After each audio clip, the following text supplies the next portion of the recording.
James Kaufman, World News Report today.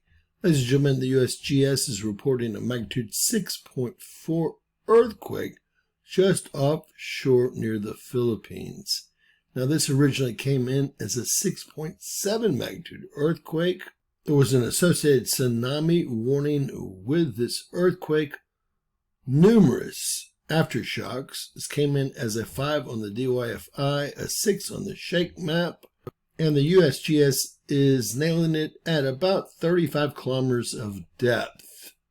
Now remember, the USGS doesn't cover quakes over 4.0 that are out of the country, but as you can see, we've had numerous aftershocks that are larger than 4.0, including this 5.5, all near this plate tectonic boundary.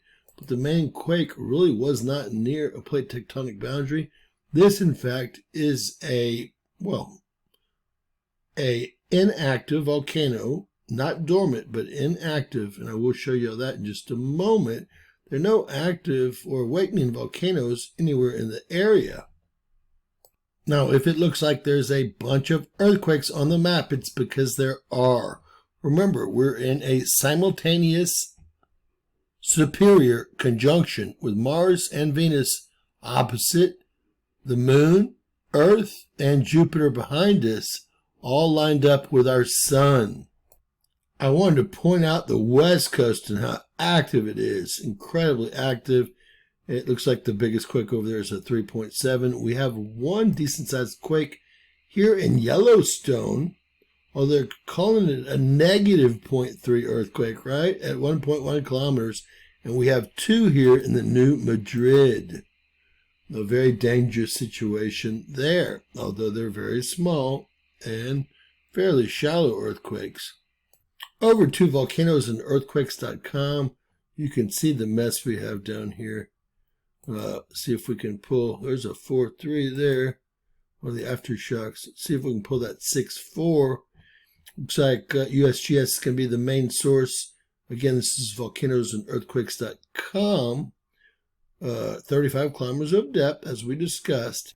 We have two other sources here. We have Raspberry Shake that came in at a 6.2 magnitude earthquake, a default depth of 10 kilometers, and the Indonesian government that came in at 6.3 magnitude earthquake at 77 kilometers.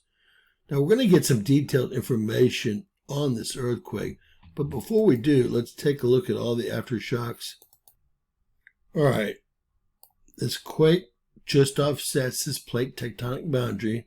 So a lot of plates that don't correct properly here. You can see the problems in blue and black throughout this area, and a lot of small plates and plates that are just not connected at all. As you can see here, again, right offshore.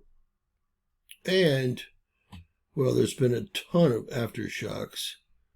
I'm going to go ahead and show y'all that there is a volcano right next to this area, but although still considered active, i.e. it has gone off in the last 10,000 years, it is not currently in unrest or showing any type of activity whatsoever. I'm going to put all of them on so you can see that there's been so many aftershocks that it'd be impossible to determine how many there were. Again, this is the Philippines here, and this is a lot of shaking going on. Over to volcanodiscovery.com, we see it was a very strong magnitude 6.4 earthquake, and this occurred on January 7th today. And, well, get some more information below this. 35 kilometers of depth, about 22 miles. As I said, when the quake originally came in, it came in at a magnitude 6.7 as seen here. Same quake, and they had it at 10 kilometers of depth, the default depth. All right, earthquake details, a 6.4, 35 kilometers of depth, main reporting source, USGS. 3.8 atomic bombs worth of energy released with this. So it was nothing to play around with, especially considering all the aftershocks that are associated with it. I did look for some video that had been released maybe on Twitter, and no one has released any video of this particular quake or any of the aftershocks. Here is the final shake map here. You can see reports coming all the way from this far away, really all the way from way up here of people that felt the quake. Pretty unbelievable. They got it at 6.4 after downgrading it from a 6.7. Wow, what a downgrade that was. All right, comparing quake data from different reporting agencies. First off, we have the USGS at 6.4, 35 kilometers, followed by Germany at 6.5, 25 kilometers of depth. Raspberry Shake at 6.2, default depth 10 kilometers. The asterisk of depth given as 10 kilometers often means the depth of the quake cannot be determined with sufficient accuracy, at least by Raspberry Shake. The Indonesians came in at a 6.3, 77 kilometers of depth. We have the Europeans coming in at a 6.4, 53 kilometers of depth.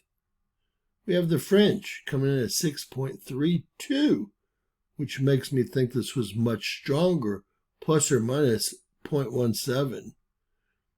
So, again, which makes me think that this was much stronger, period. The French are also at a default depth of 10 kilometers. The Incorporated Research Institute for Seismology came in at a 6.4, 35 kilometers. I think they follow the USGS. And Australia came in at 6.4 at 64 kilometers, twice as deep. So the Australians are always a great source in this area.